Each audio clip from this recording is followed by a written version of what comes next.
అదే వేరే ప్రపంచంలో ఎక్కడైనా ఈ ఇస్లామిక తీవ్రవాదులు కానీ ఇస్లామిస్టులు కానీ జిహదీస్టులు కానీ ఎలాంటి దుర్ఘటనలు ఎలాంటి సంఘటనలు జరిపినా కూడా ఎలాంటి ఆక్రమాలకు పాల్పడినా కూడా ఎలాంటి అపహరణలకు సిద్ధపడినా కూడా అవి ప్రపంచం ముందు ఎక్కడ కూడా ఆవిష్కరించబడవు. దానికి పెద్ద పెద్ద మీడియా సంస్థలు కూడా మాట్లాడడానికి నిశ్శబ్దత పాలిస్తూ ఉంటాయి. ఇప్పుడు ముఖ్యంగా నైజీరియా గురించి మనం చాలా సందర్భాల్లో మాట్లాడుకున్నప్పటికీ నైజీరియాలో ఈ విద్యార్థులను అపహరించడం అన్నది అక్కడ సర్వసాధారణమైపోయింది. 2014లో మనం ప్రారంభమైంది అనుకుంటాను బహుశా. అప్పుడు చాలా మంది అమ్మాయిలను అపహరించి తీసుకుపోయి ఈ బోకో హరామ్ అనే జిహదీ సంస్థ అపహరించి తీసుకెళ్లి వాళ్ళు వివాహాలు చేసేసుకున్నారని ప్రఖ్యాపించేసింది. అయితే దాని తర్వాత నిరంతరమైనటువంటి సంఘటనలు జరుగుతూనే ఉన్నాయి. ఎంతో మంది విద్యార్థులను అపహరించడం అనేది ప్రపంచానికి ఇప్పుడు వార్త కాకుండా పోయింది. ఈ రోజు మనకు అందినటువంటి వార్త ఏమిటంటే దాదాపుగా 300 మందికి పైగా విద్యార్థులను దాదాపు 18 సంవత్సరాల లోపు ఉన్నటువంటి వాళ్ళందరినీ 300 కంటే ఎక్కువ మందిని వాళ్ళు అపహరించి తీసుకెళ్లిపోయారు. చాలా మీడియా సంస్థలు దాన్ని ఈ ఆయుధాలతో వచ్చినటువంటి వాళ్ళు అపహరించి తీసుకెళ్లారు అన్న హెడ్డింగ్ తోనే ప్రస్తావిస్తూ ఉంటారు. కానీ ఇస్లామిక జిహదిస్టులు అని ఏ ఒక్కడు కూడా దాన్ని ప్రస్తావించడానికి ముందుకు రాడు. అది అంత ధైర్యం చూపించే ఆ మీడియా సంస్థలు ప్రపంచంలో ఉన్నాయి అని మనకు ఎక్కడ కూడా కనిపించవు.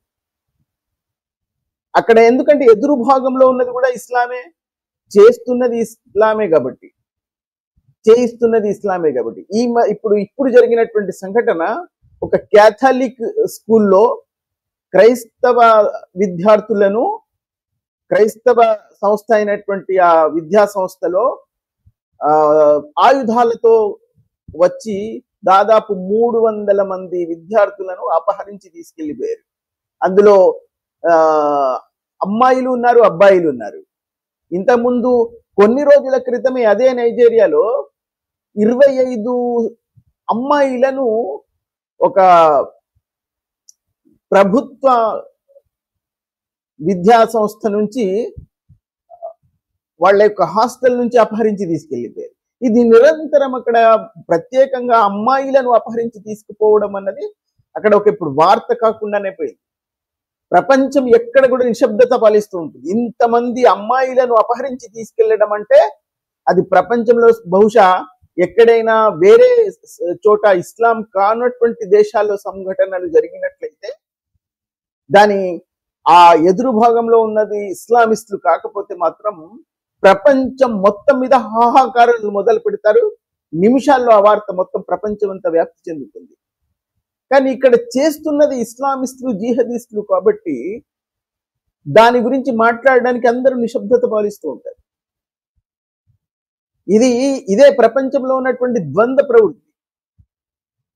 ఇది దాదాపుగా అన్ని దేశాలు పాటిస్తుంటాయి. అన్ని ఈ మీడియా సంస్థలు కూడా ఇవే పాటిస్తున్నాయి ఈ మధ్య కాలంలో. ఎందుకంటే వాళ్ళ స్వార్థ పూరితమైనటువంటి నిర్ణయాలు. ఎందుకు మనం ఇస్లాంతో గోక్కుంటే మనకెందుకు, లేదా వాళ్ళను ఉచ్చిష్టం తిని బ్రతికే వాళ్ళం గనక, వాళ్ళు ఇచ్చే బహుమానాలను స్వీకరిస్తున్నటువంటి వాళ్ళం గనక జిహదీస్టులు కానీ ఇస్లామిక మౌలికవాదులు చేస్తున్నటువంటి ఈ సంఘటనలకు అందరూ నిశ్శబ్దత పాలిస్తూ ఉంటారు. దీని గురించి ఇప్పుడు మీరు ఎక్కడైనా చూసి ఉన్నారా? ఒకవేళ ఇదే సంఘటన ఇప్పుడు 300 మంది విద్యార్థులను అక్కడ నుంచి అపహరించి తీసుకెళ్లారు. ఇదే సంఘటన మీరు ఆలోచించండి, ఎక్కడైనా ఇజ్రాయిల్ లాంటి దేశం కానీ ఆ ఫలస్తీన్ మీద 2 అమ్మాయిలను 2 విద్యార్థులను ఒకవేళ ఏదైనా వాళ్ళను విచారించడానికి తీసుకెళ్ళినా కూడా ప్రపంచం మొత్తం హాహాకారాలు మొదలు పెడతారు. అది నిమిషాల్లో ప్రపంచం మొత్తం వ్యాప్తి చెందుతుంది ఆ వార్త. కానీ ఇక్కడ 300 మంది విద్యార్థులను అపహరించి తీసుకెళ్లిపోయినా దానికంటే కొన్ని రోజుల ముందే నవంబర్ 18 అనుకుంటాను 25 మంది బాలికలను ఒక ప్రభుత్వ హాస్టల్ నుంచి అపహరించి తీసుకెళ్లిపోయారు. ప్రపంచంలో ఇప్పుడు మీకు బహుశా తెలియదు. ఆ వార్త ఎక్కడ కూడా వ్యాపించలేదు, ఎక్కడ కూడా ప్రచురించబడలేదు. దాదాపుగా ముఖ్యమైనటువంటి మీడియా సంస్థలు ఎవరు దాని గురించి నిశ్శబ్దత పాటిస్తారు. ఏదో ఒక వార్త లాగా ఇచ్చేస్తూ ఉంటారు తప్పితే సోషల్ మీడియాలో మీకు ఎక్కడ కూడా కనిపించదు. ఇది ఇప్పుడు పరిస్థితులు మనది.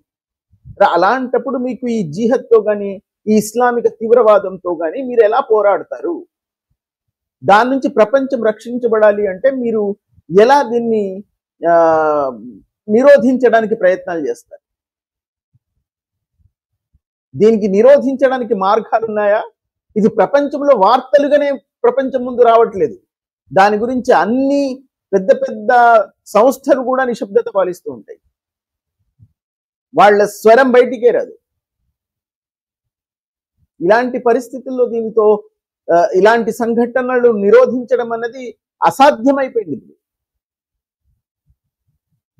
దీని గురించి మరి మీరేం ఆలోచిస్తున్నారో మీ నిర్ణయాలు కామెంట్ల ద్వారా తెలియదు.